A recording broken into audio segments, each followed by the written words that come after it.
Hi guys, so I'm making this video for those that missed yesterday's session, and I've been asking how to add core team members and use the platform, and also for my core team members.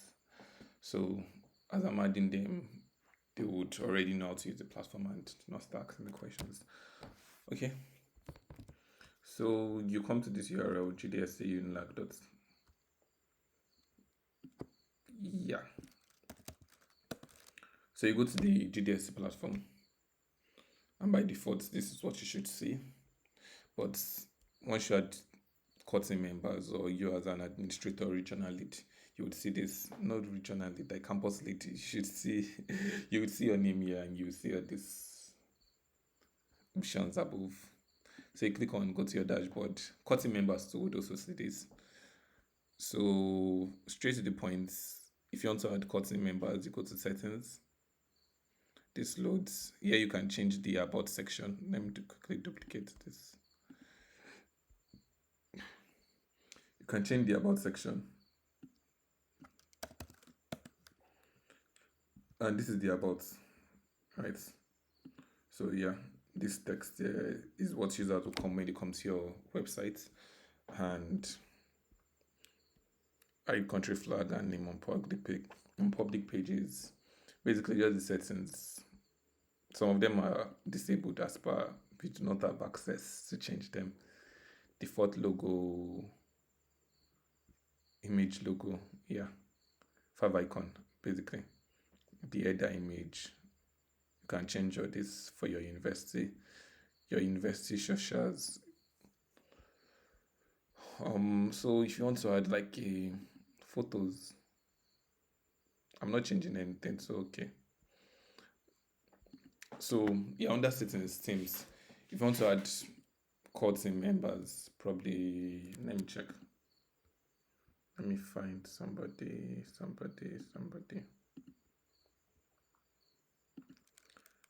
Emmanuel.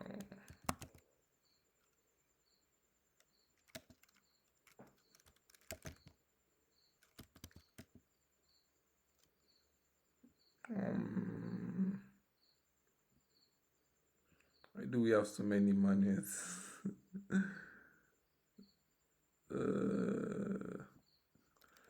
Okay, let me somebody else then address.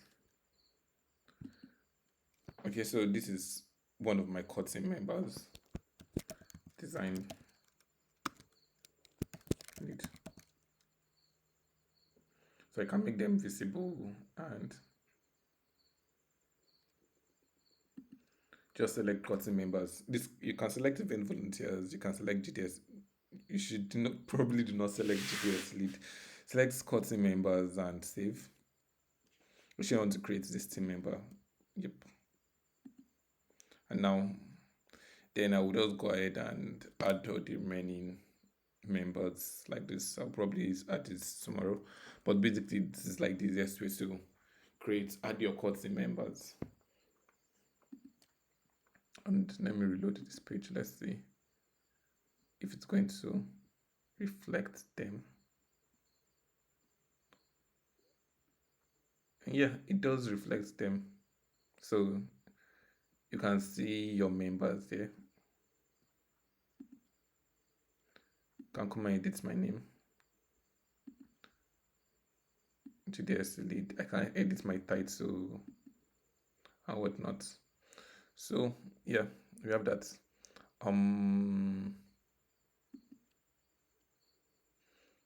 Then we have members in the member section. So basically, if you are wanting to know, if you wanted to learn how to add core team members, that's like the intro step. If you just want to play around with the platform and learn other stuff, you can stick around because I'm just going to explore the dashboard. So you can view your members here. The emails are not going to show. You can download this as CSV and use Python scripts to do whatever you want to do here. Once again, you're not going to see their emails. You do not have access to view their emails. Then under emails, so you can send emails to people for specific events in your campus, and then this can show. And then this can show the amount of people that opened the emails, the analytics basically of such emails. And you can just change that here. This is going to be used probably by your event leads. Yeah, under emails, I forgot to show you, you can create new emails. There's always this create new email. So probably the content lead now, probably she wants to send a newsletter. And I would add the content lead to the platform. She will have the ability to come to this email section, create new emails, select the audience. You can select specific audience. You can send this to all the chapter members or chapter members never registered for an event. So you can select this, but never registered for an event. Chapter members without an event ticket, probably select a specific event here. Chapter members without an event ticket, people with event tickets. Basically, you can actually just customize this to send specific emails to a specific group of people. And then when you're done, your subjects, your message, your local sponsors, there's a sponsors page here that you can add your local sponsors. Then you can add your partners. If I'm partnering with like GitHub Campus Expert or MSLA and then Microsoft them, you can add them there. Then you can send the test mail, preview, draft, schedule. I'm not going to do any of that here. Done. Events. Event was what our showed us during the meeting. Event is basically has a sound event. And by the way, all this that you are seeing, your core team members can do, as Lawa said, core team members can perform all the actions you can perform, except probably remove you as a member. And then all the actions you can see on your dashboard, your community manager and your I've forgotten about position share, but it's you can view basically your dashboard and he has probably has more control, more access. So you can track your events and you can also see the things you are doing. And that's why they are saying always host events, always report, always do this and that. Because they are seeing what you are saying, they are seeing your statistics and your analytics. So yeah, that's delete these events. Amount of completed events, cancelled events.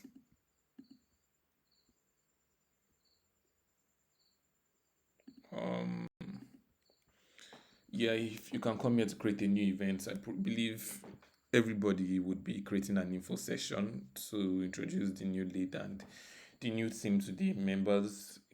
So yeah, there are several events you can create: demo day, solution challenge event, hackathon, so many. But let's just use info session. So you click on that, it takes you to the event details. So you can enter information about the event.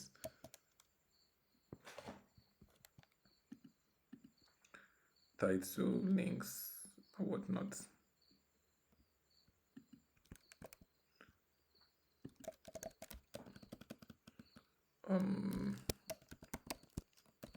Meet and greet.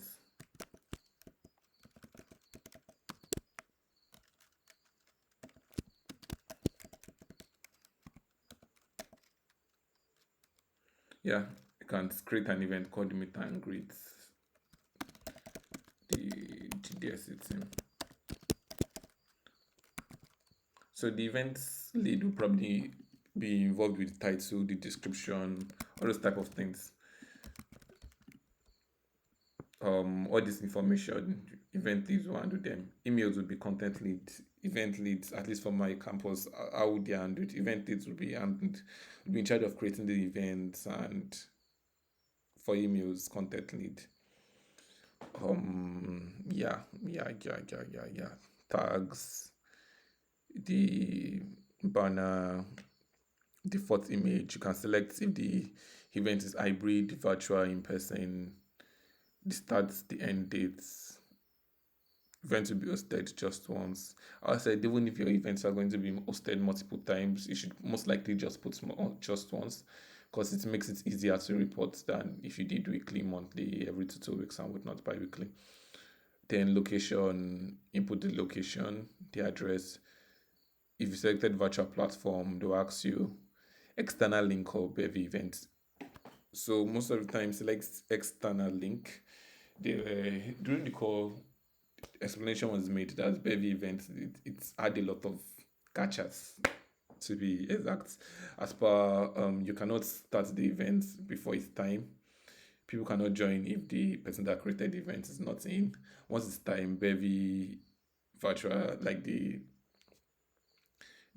software automatically kicks you out of the event, plus the lead plus the person that created the event, plus the members, everybody gets kicked out once it's time. So you cannot extend it. It has a lot of unforeseen ish. So most of the time just select external link and use an external link. A very good example is Google. It's Google Meet. So enter your Google Meet URL and be done with that. And then a virtual link for the event is created. Event virtual link that you can copy, and let me see. Let me see what happens if I paste this.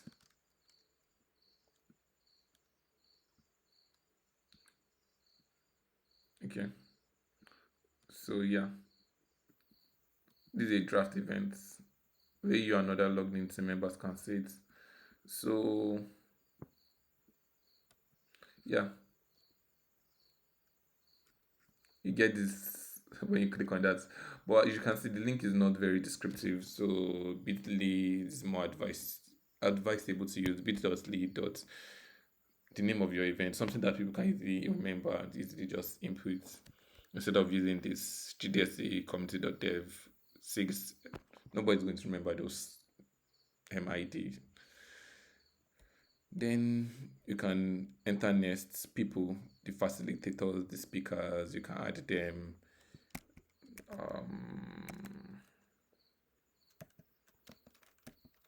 Am I spelling this name right? Okay, so probably Awa is the speaker in my event. I can come here, select his name, then Sadiq. I can come here,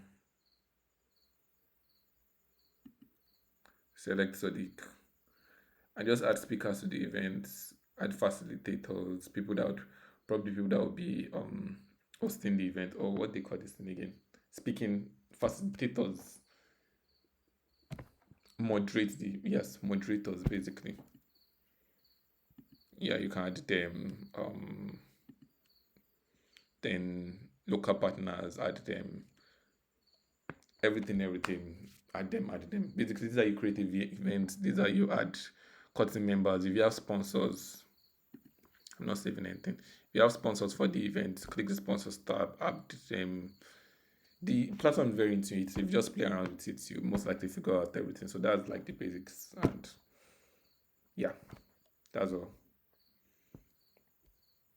Bye, guys. This is like a 30 minutes long video, but you can watch it in 2x speed, finish it in like 6 minutes, or even 3x speed. YouTube will not allow you. I'll upload this to YouTube now, and hopefully it helps you guys understand the platform better.